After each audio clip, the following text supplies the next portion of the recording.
का second lecture start करने जा रहे हैं और इस लेक्चर में हम स्टडी करेंगे यूक्लिड डिवीजन लेमा के बारे में और यूक्लिड डिवीजन एल्गोरिथम के बारे में।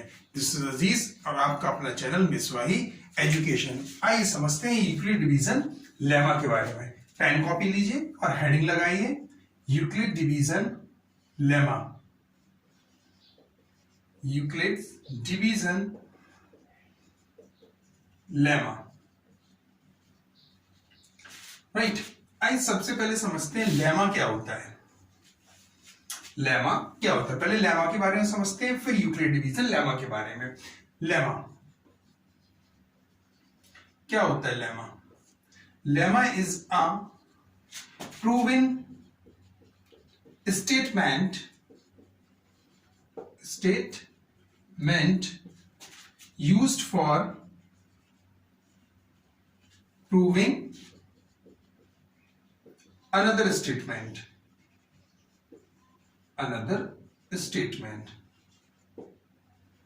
ये है लेमा।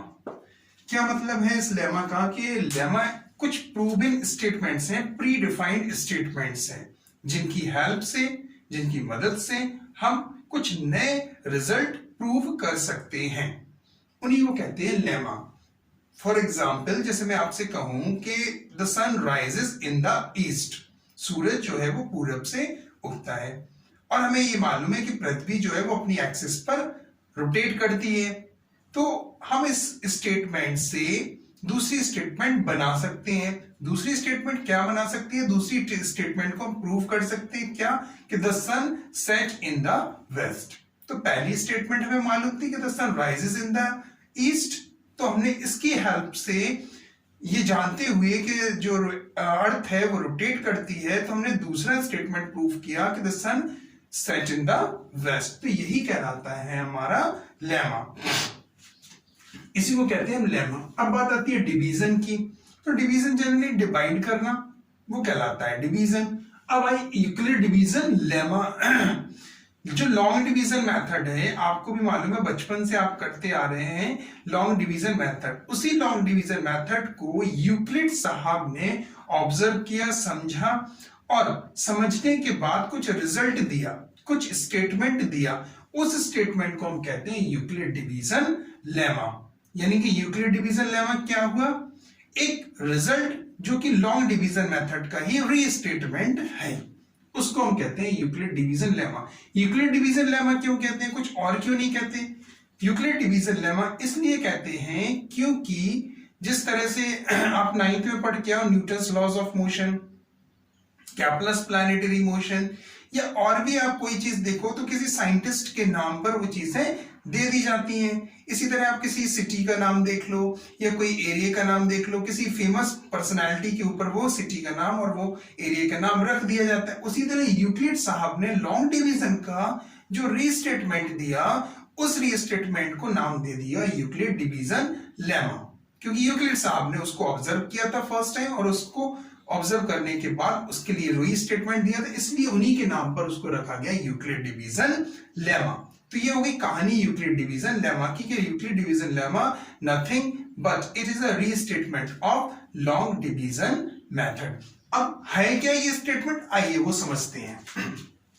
जैसे मैं आपसे कहूं फॉर एग्जाम्पल कि 7 डिवाइडेड बाय 3, 7 को 3 से डिवाइड करना है।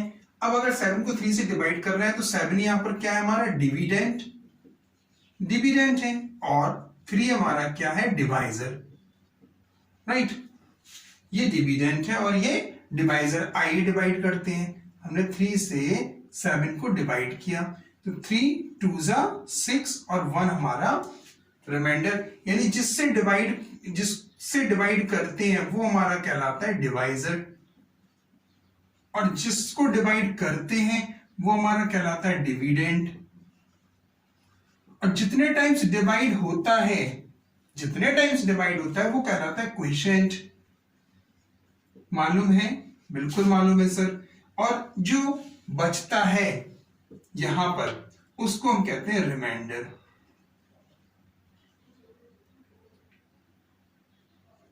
Reminder, right. ये है इतनी सी चीज। अब इसी स्टेटमेंट को यूक्लिड्स, इसी लॉन्ग डिवीजन को यूक्लिड साहब ने बहुत अच्छी तरह से समझा और समझकर एक रिजल्ट दिया। उस रिजल्ट पर भी हम अभी पहुंचते हैं, पहले इसको थोड़ा सा और समझ लें, फिर हम उस रिजल्ट पर डिस्कस करेंगे। तो यूक्लिड साहब ने जब इसको ऑब्जर्व किया तो उन्होंने एक रिजल्ट दिया। क्या देखा उन्होंने? ये ऑब्जर्व किया कि जो रिमाइंडर है, एक इसको बताने से पहले एक एग्जांपल मैं और लेके चलता हूं। जैसे मैंने यहां पर 5 लिया, राइट, और 5 का डिवाइड किया हमने 125 से, तो हमने लिखा 5 2 जा 10, 2 बचा, 5 ले लिया, 5 5 जा 25। अब रिमाइंडर कितना आया?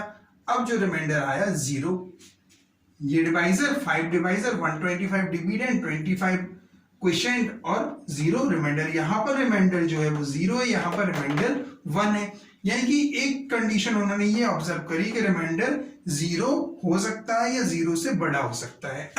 यानी जो रिमाइंडर की मिनिमम वैल्यू है, रिमाइंडर की मिनिमम वैल्यू जो उन्होंने ऑब्जर्व करी, वो क्या ऑब्जर्व करी कि जो रिमाइंडर है वो 0 हो सकता है, मिनिमम 0।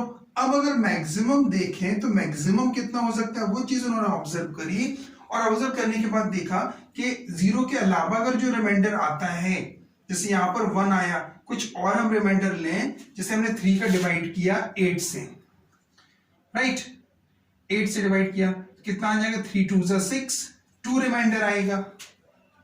अगर हम 8 लेते हैं तो 2 रिमाइंडर। इसी तरह जब हमने एक नंबर और बढ़ाया, 3 को 9 से डिवाइड किया तो 3 3 जा 9, तो रिमाइंडर 0 आ गया। यानी कि कहने का मतलब इन्होंने क्या ऑब्जर्व किया? इन्होंने ये ऑब्जर्व किया, या एक एग्जांपल में और लेके चलूं, राइट, ये वाला 105, 5 3 जा 5 2 जा 10, 5 2 जा 10, 5 बचा, राइट, 5 2 जा 10। अब यहां पर ये 5 है और ये 5 है, ये 5 है और ये 5 है। जब 5 को 5 में डिवाइड करोगे तो 5 1 जा 5 चला जाएगा, यानी कि फिर से रिमाइंडर क्या आ जाएगा? 0। यानी कि उन्होंने ये देखा कि कभी भी रिमाइंडर डिवाइजर से बड़ा नहीं आ सकता है किसी भी कंडीशन में। यानी कि जो इन्होंने ये ऑब्जर्व किया कि जो रिमाइंडर की मैक्सिमम वैल्यू होगी वो क्या होगी? Smaller than divisor. ये चीज उन्होंने ऑब्जर्व करी कि रिमाइंडर या तो 0, मिनिमम वैल्यू 0 हो सकती है और मैक्सिमम डिवाइजर से छोटा होगा। जो भी डिवाइजर होगा उससे हमेशा छोटा। जैसे यहां पर 5 बचा तो फिर से हमें एक स्टेप जाना पड़ेगा और 5 1 जा 5, तब जाके रिमाइंडर 0 आ जाएगा। यानी या तो उससे छोटा होगा डिवाइजर से या बड़ा। यानी इन दोनों स्टेटमेंट को अगर मैं इस तरह से लिखूं कि जो रिमाइंडर होता है वो 0 हो सकता है या 0 से बड़ा हो सकता है, बट डिवाइजर से छोटा होगा। ये चीज यूक्लिड साहब ने स्टडी किया, ऑब्जर्व किया। इसको ऑब्जर्व करने के बाद उन्होंने एक स्टेटमेंट दिया। क्या स्टेटमेंट दिया? उस पे भी हम अभी पहुंचते हैं। इतना नोट कर लिया होगा तो आगे चले, इसको थोड़ा सा और बताएं। लेमा रफ कर दे। देखिए ये आ गया आपका यहां तक। देखिए समझिए, बात को समझिए। अब यहां पर डिविडेंड है 7, ये हमने लिखा था 7 डिवाइडेड बाई 3। हमने कहा इसको मिक्स फ्रैक्शन में लिखो, तो आपने मिक्स फ्रैक्शन में लिखा 2 होल 1/3, यही लिखा। अब मैं कहूं कि अगर मुझे 7 चाहिए है तो 7 किस तरह से आएगा? आप कहोगे सर 3 2 जा 6 और 1 प्लस कर दो, यानी इन दोनों का मल्टीप्लाई कर दो। तो यानी कि 7 इज इक्वल टू 3 मल्टीप्लाई 2, या पहले 2 लिख लीजिए, पहले 2 लिख लीजिए, 2 मल्टीप्लाई 3, या 3 लिख लीजिए, चलिए 3 मल्टीप्लाई 2 प्लस 1। ये चीज हम लिख सकते हैं कि 3 2 जा 6 प्लस 1 तो 7 आ जाएगा। तो 7 को हम किस तरह रख सकते हैं? 3 इंटू 2 प्लस 1, यानी कि जो डिविडेंड है 7 क्या है हमारा? डिविडेंड। और 3 क्या है हमारा? डिवाइजर, तो डिवाइजर आ गया। इंटू 2 क्या है? क्वोशिएंट, और प्लस 1 क्या है? रिमाइंडर। ये चीज उन्होंने देखी, राइट। ये हमें भी मालूम है, बस इस चीज को हमें एक स्टेटमेंट फॉर्म में देना है। वही कहलाएगा हमारा यूक्लिड डिवीजन लेमा। तो यहां तक हम क्लास 8th में बहुत अच्छी तरह से, क्लास 9th तक बहुत अच्छी तरह से पढ़कर आए थे, लेकिन इन चीजों को बहुत गहराई से ऑब्जर्व नहीं किया था कि ये भी चीज हो सकती है कुछ। इसी चीज को यूक्लिड साहब ने समझकर एक रिजल्ट दिया। अब हम पहुंचते हैं उस रिजल्ट पर। यहां तक की बातें सारी क्लियर हो गई। तो यूक्लिड ये रफ करें, नोट कर लो, कोई चीजें अच्छी लग रही है तो नोट करो, फिर आगे चलते हैं। Done, okay. तो यही जो स्टेटमेंट है बच्चों, इसी स्टेटमेंट को, मतलब इस फॉर्म को हम लोग कहते हैं यूक्लिड डिवीजन लेमा। किस फॉर्म को? ये जो फॉर्म आपके सामने दिख रही है, ये वाली जो form, dividend is equal to divisor multiply quotient plus remainder, ये फॉर्म कहलाती है हमारी यूक्लिड डिवीजन लेमा। इसी को हम यूक्लिड डिवीजन लेमा की फॉर्म में लिखने जा रहे हैं। कैसे? Euclid division lemma, Euclid division lemma state that for any two positive integers, any two positive integer a and b, for any two positive integers a and b, there exists another integers p, q and r such that किस तरह से? a is equal to pq plus r, ये है। where एक condition और रखी, वही वाली जो रिमाइंडर है वो 0 से बड़ा है, 0 के इक्वल, और डिवाइजर से छोटा। तो यहां पर where remainder is greater than and equal to 0 and smaller than b। b क्या है यहां पर? ये डिवाइजर, a क्या है? डिविडेंड, q क्या है? क्वोशिएंट, r क्या है? रिमाइंडर। लिखना चाहे तो यहां पर लिख लें कि a किसको डिनोट कर रहा है? डिविडेंड को, डिविडेंड। b किसको डिनोट कर रहा है? डिवाइजर को, राइट। और q किसको डिनोट कर रहा है? q डिनोट कर रहा है क्वोशिएंट को, और r डिनोट किसको कर रहा है? रिमाइंडर को। यहां तक कहानी समझ में आ गई कि what is Euclid division lemma? Euclid division lemma is the restatement of long division method, long division process. Long division के प्रोसेस को ही, यही तो था लॉन्ग डिवीजन प्रोसेस। इस प्रोसेस को एक इस फॉर्म में लिख देना हमारा यूक्लिड डिवीजन लेमा कहलाता है। लेमा क्या है? एक कुछ प्रूविंग स्टेटमेंट है जिनकी हेल्प से हम कुछ नई स्टेटमेंट को सॉल्व कर सकते हैं। अब इनकी एप्लीकेशंस आती हैं इसके बेस पर, इन फॉर्म के बेस पर हम कुछ न्यूमेरिकल्स, कुछ सम्स सॉल्व करेंगे। उसके पहले हम यूक्लिड डिवीजन एल्गोरिथम और समझ लें, फिर आगे चलते हैं। इतना नोट करो, फिर उसके बाद बताते हैं Euclid division algorithm. Done, okay.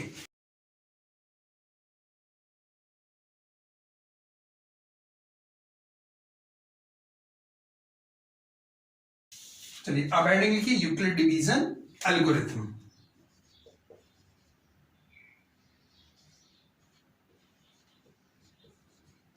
Algorithm, आइए सबसे पहले समझेंगे एल्गोरिथम को। हेडिंग लिखिए एल्गोरिथम। एल्गोरिथम क्या होता है? Algorithm, algorithm is a series of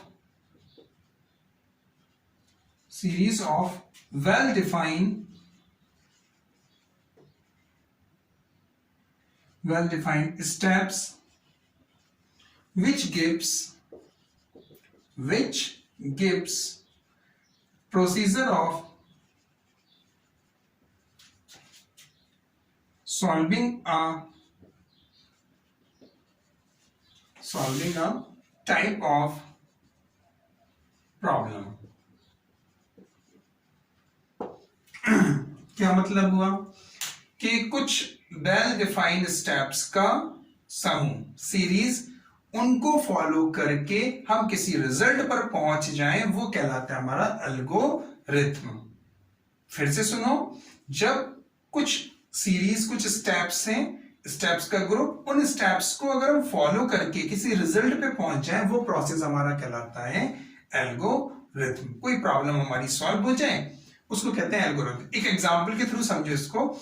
जैसे मैंने आपसे बोला चाय बनाने के लिए, और मैंने आपको स्टेप्स कुछ दे दी चाय बनाने की, आप अगर उन स्टेप्स को फॉलो करते जाओगे तो आपकी चाय बन जाएगी। वही कहलाता है हमारा, यही चीज हमारी कहलाती है क्या, एल्गोरिथम। हाँ, समझ में आया क्या होता है एल्गोरिथम? कुछ वेल डिफाइंड स्टेप्स जिनको फॉलो करके हम किसी रिजल्ट पे पहुंच जाए और हमारी प्रॉब्लम सॉल्व हो जाए, दैट इज द एल्गोरिथम।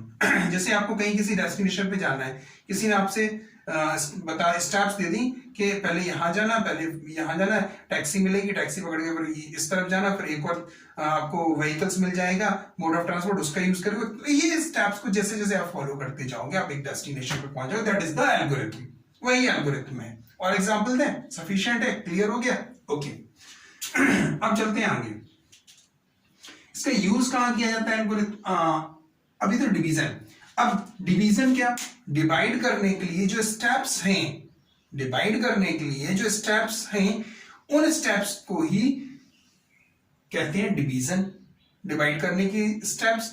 अब यूक्लिड डिवीजन एल्गोरिथम, यूक्लिड साहब ने डिवाइड करने के लिए कुछ स्टेप्स बताई, उन स्टेप्स को फॉलो करके हम किसी रिजल्ट पर पहुंचने वाले हैं, तो उन्हीं के नाम पर ये कहा गया Euclid division algorithm.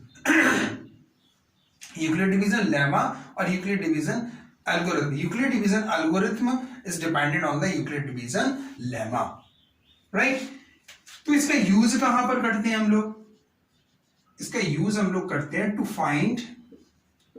Find HCF, बचपन में पढ़ा होगा HCF, हाईएस्ट कॉमन फैक्टर, या इसको हम लोग GCD, ग्रेटेस्ट कॉमन डिवाइजर भी बोलते हैं, ग्रेटेस्ट कॉमन डिवाइजर या HCF। इसी एल्गोरिथम का, यूक्लिड डिवीजन एल्गोरिथम को फॉलो करते हुए हम HCF और GCD फाइंड करते हैं। किस तरह से? एक छोटा सा एग्जांपल अगर देखना चाहो तो देख लो, सीधा सा है। जैसे मैंने कहा 625 को 625 एंड 5, अब हमने कहा इसका HCF फाइंड करो बाय यूक्लिड डिवीजन एल्गोरिथम। तो आप इसका डिवीजन स्टार्ट करोगे सीधा सीधा सा, 625, 5 1 सा 5, 5 2 सा 10, 2 5 5 सा 25। ये तो यहाँ पर परफेक्ट डिवाइड हो गया, रिमाइंडर 0 आ गया। तो इसका जो लास्ट डिवाइजर होगा दैट इज द HCF। हम कब तक डिवाइड करते रहेंगे? जब तक हमें रिमाइंडर 0 नहीं मिल जाता, जब तक रिमाइंडर हमारा 0 नहीं आ जाता तब तक हम नंबर्स को डिवाइड करते रहेंगे, next by next by next. और जो लास्ट डिवाइजर होगा that is the HCF of the numbers और GCD ऑफ द नंबर्स।